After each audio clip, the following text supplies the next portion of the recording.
Olá, alunos do anexo da Escola Arnaldo Maroja, sejam muito bem-vindos, boa noite. Mais uma aula de artes, hoje, sexta-feira, dia 20 de agosto de 2021.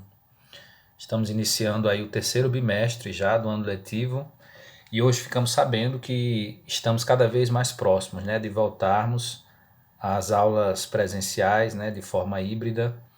Então eu peço que quem ainda não respondeu, né, ao questionário de adesão ao ensino híbrido, que faça isso, tá certo? É mais importante hoje você responder esse questionário do que responder aqui a atividade da aula. Você responde primeiramente o questionário, depois você volta aqui para assistir o vídeo e fazer a atividade proposta.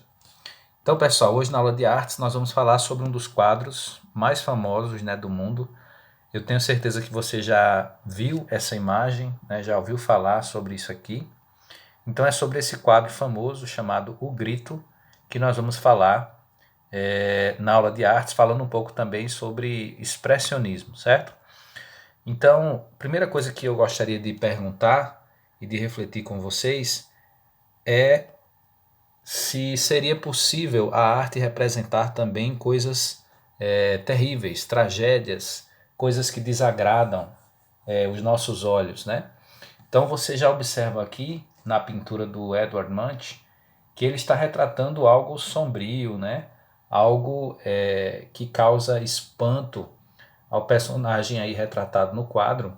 Então, na maioria das vezes a arte ela está relacionada ao belo, né? Aquilo que causa prazer às pessoas. Mas existe também um tipo de arte, e aí se encaixa o movimento expressionista, né, que nós vamos abordar daqui a pouco, essa arte que procura expressar todo tipo de sentimento humano. Então, o medo, né, o horror, a frustração, o terror, tudo isso pode ser, então, também objeto artístico a partir dessa perspectiva expressionista. Então, vamos ler aqui a anotação e, na sequência, eu vou explicar um pouco mais sobre o quadro, né, a pintura famosa e o que vocês vão fazer como atividade. Então diz aqui o texto, acompanhe com o professor. São tantos os acontecimentos que a vida parece passar diante dos nossos olhos tão rapidamente, que além de nos deixar atordoados, deixam-nos também sem tempo para pensar. Então hoje, né, a nossa vida corrida, frenética, esse ritmo moderno aí de vida que nós levamos, muitas vezes nos impede de parar e refletir, de pensar sobre as coisas. Por exemplo, você tem o costume de olhar para o céu ou acha que isso é perda de tempo? Sabe quando é lua cheia, ainda conta as estrelas e procura figura nas nuvens? Ou isso é coisa de criança ou de quem não tem o que fazer? Aí eu lembro que quando eu era criança passava horas, né, olhando para as nuvens, imaginando ali coisas, né, desenhos. E aos poucos, quando a gente vai crescendo, né, e vem chegando os compromissos com escola, trabalho, família, a gente vai perdendo essa, essa, esse olhar para o mundo, né? Então a gente se preocupa muito com os compromissos que tem e acaba esquecendo de apreciar a natureza, né? De contemplar como as coisas são belas ou não, né? Ao nosso redor. Então acabamos vivendo uma vida metódica, né? Muito centrada na rotina de cada um, né? Que é o levantar, estudar, trabalhar, cada um vai ter aí uma rotina, um estilo de vida diferente. Mas aí o texto chama atenção para isso, né? Você ainda faz esse tipo de coisa? Você olha, você contempla a natureza, uma folha que cai da árvore. Então é isso que ele está chamando aqui a atenção. Agora, se você prestar atenção nos programas de TV, verá que a maioria aborda assuntos relacionados a catástrofes, escândalos políticos, rebeliões, mortes, sequestros, tráfico, pobreza, violência. Então, cada vez mais, né, as pessoas elas se voltam mais para esse olhar dos fatos negativos. Então, a televisão é uma prova disso, né? Ele cita aqui, no horário da tarde, por exemplo, hoje você encontra programas sensacionalistas que exploram muito essa questão da morte, né, da violência. Então fala muito sobre assalto, sobre assassinato. Então esse é um modelo aí de olhar para a realidade que não nos faz bem. Mas aí vem a pergunta, será que a arte poderia extrair alguma coisa dessas situações? De tudo isso aqui que ele fala, ó, de rebeliões, de escândalos, de catástrofes, de tráfico, de pobreza. É possível sim. A arte ela aborda os mais diferentes assuntos, as mais diferentes expressões, né, humanas. Então as boas, as positivas, o belo, mas também a tristeza, né? Aquilo que nos causa dor, também pode ser tema das obras artísticas. Enfim, diante desse cenário, desses fatos, né, que nos causam medo e nos paralisam, fica difícil falar de arte. Como falar às pessoas que cantem, que dancem ou que se maravilhem com o pôr do sol, que se emocionem com o cantar dos pássaros, que vejam a beleza das flores e que pensem nos sonhos da infância? Pois é, diante dessa realidade conturbada, pode parecer loucura falar de arte. Aliás, se vemos a arte como beleza, podemos nos perguntar: qual arte alguém é capaz de produzir diante desse quadro de horrores? Qual beleza é possível representar? Mas será que os artistas só representam coisas belas em suas pinturas? Observe então o exemplo do quadro O Grito, de Edvard Munch. Quadro muito famoso, né? Um quadro que traz muitas releituras. Inclusive nós vamos ver uma aqui na atividade, né? Então, conhecendo um pouco mais do artista. Edvard Munch nasceu em 1863 e morreu em 1944. Não devemos pintar interiores com pessoas lendo e mulheres tricotando. Devemos pintar pessoas que vivem, respiram, sofrem e amam. Então, abriu aspas aqui, é o próprio Eduardo, né? Edvard Munch, falando na primeira pessoa, né? Dizendo qual é a concepção de arte que ele tem. Ele diz que não deve representar somente o lado bom da vida, as pessoas felizes, né? Mas também retratar esses momentos de angústia, de dor e de tristeza, de sofrimento, que é o que ele fez aqui nesse quadro e que o tornou tão famoso, né? Deixa eu voltar aqui. Dessa forma, Munch retratava o ser humano, vendo-os por dentro, representando seus sentimentos, propondo cenas de medo e angústia. Sofria com crises nervosas e depressão, mas isso não impediu de se tornar um artista genial. Você sabia que o grito foi queimado em sinal de protesto? Munch pintou várias versões para a mesma obra. O grito tem nada mais, nada menos do que 50 versões. Então, uma obra, como eu disse a vocês, muito explorada, né? O próprio pintor, o próprio artista, ele pintou essa obra, refez a obra várias vezes, né? O que significa essa expressão deformada pelo desespero do personagem do centro, que parece levar o eco do grito a todos os cantos? Nós temos a impressão de que ele está gritando, né? E você já gritou desesperadamente? Por quê? Sua expressão de alguma forma se assemelhou à expressão do grito de Munch? Gritamos apenas por desespero ou existem outras situações que nos fazem gritar?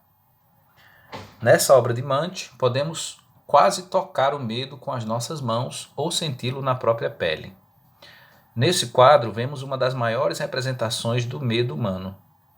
E a gente começa a se perguntar, o que será que esse camarada viu aqui, né? Você vê aqui a presença de algumas pessoas lá atrás, atravessando a ponte também, né? Mas o que chama a atenção aqui em primeiro plano é o que ele parece ter visto, né? Então ele demonstra aqui uma expressão de muito medo, né? Por isso que grita, e esse grito parece ecoar, né? Essas sombras que estão aqui atrás parecem representar esse eco se espalhando aí por toda a paisagem.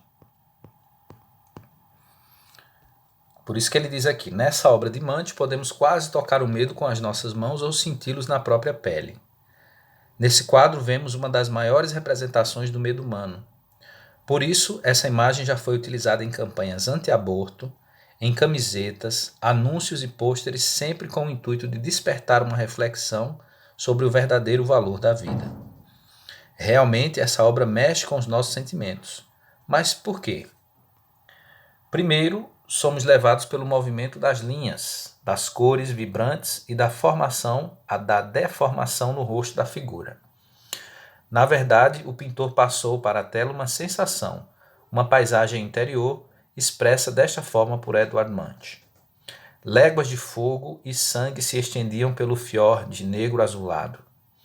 Meus amigos seguiram o caminho enquanto eu me detive, apoiando-me num corrimão, tremendo de medo, e senti o guincho enorme, infinito da natureza. Então essa aí foi uma tentativa, de explicação que o autor deu à sua própria obra. Mas lembrando que cada pessoa que olha o quadro vai ter um impacto diferente, vai ter uma sensação diferente. Isso é algo interessante que a arte nos possibilita, termos visões diferentes das coisas. Então, cada um aqui, a partir da sua experiência, vai ter uma interpretação diferenciada para a obra. O grito de Munch traduz o grito da natureza humana, um horizonte conturbado por uma das maiores e mais antigas sensações humanas, o medo. Para Edvard Munch, a arte não devia representar o mundo das aparências, e sim o mundo interior das pessoas. A paisagem natural é substituída por uma paisagem interior que mais parecia um turbilhão de emoções, como podemos observar em sua obra O Grito. Essa forma de pintar era a marca registrada dos pintores expressionistas, que se inspiraram nas obras de Vincent van Gogh, outro pintor famoso. Munch foi um dos fundadores do movimento expressionista. Todos eles tinham em comum a preocupação com a vida humana, retratá-la em sua plenitude, em todos os sentimentos humanos e não apenas a alegria, a felicidade. Mas afinal, o que é expressionismo? Então eu vou pedir para que vocês pesquisem um pouco mais sobre esse movimento artístico aí, do qual o Edvard Munch foi um dos fundadores, Você vai então pesquisar mais a fundo sobre o que é o expressionismo, o que é que ele procurava esse movimento artístico retratar, certo? Essa é uma das questões aqui da atividade. A primeira é para você comparar aqui alguns versos do Carlos Drummond de Andrade, o poeta famoso, o poeta da pedra, Tinha uma pedra no meio do caminho, é um dos versos mais famosos de Drummond. Só que o Drummond ele também fez um poema, alguns versos, para falar sobre o quadro O Grito, de Edvard Munch. Então o poeta escreveu: a natureza grita, apavorante, doem os ouvidos, dói o quadro. Então você vai considerar esse poema aí do Carlos Drummond à luz da reprodução da pintura de Edvard Munch a que ele se refere. E depois vai tentar responder essa questão aqui. O texto de Drummond, essa foi uma questão que caiu no Enem, pessoal. O texto de Drummond, 1. Traduz a estreita relação entre a forma e o conteúdo da pintura. 2. Mostra como o desespero do homem retratado repercute no ambiente. 3. Contém o mesmo exagero dramático e aterrorizante da pintura, o poema. 4. Interpreta poeticamente a pintura. Então você vai dizer aí qual é a alternativa correta. Se a letra A, 1 e 2, se a letra B, 1, 2 e 4, letra C, 2, 3 e 4, letra D, apenas 3 e 4, ou letra E, todas as alternativas estão corretas. Você vai então responder essa questão aí, que faz uma comparação, entre o poema do Carlos Drummond de Andrade e do quadro O Grito de Edvard Munch. Aqui eu chamo a atenção, eu sei que não é aula de língua portuguesa, mas a questão da intertextualidade, Como um texto vai interferir em um outro texto. Você diz assim, professor, mas é um quadro. Um quadro comunica alguma coisa, passa uma mensagem, então ele passa a ser também considerado um texto.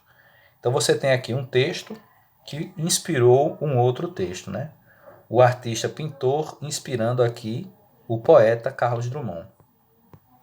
Segundo, você vai pesquisar então e responder a pergunta: o que é expressionismo? que é a pergunta que encerra aqui a anotação, né? Mas afinal, o que é expressionismo? Você vai pesquisar um pouco mais sobre isso. E terceiro, você vai fazer um comentário sobre uma das muitas, inúmeras releituras, né, desse quadro aí, que já foram feitas. Essa é uma releitura mais atual, né?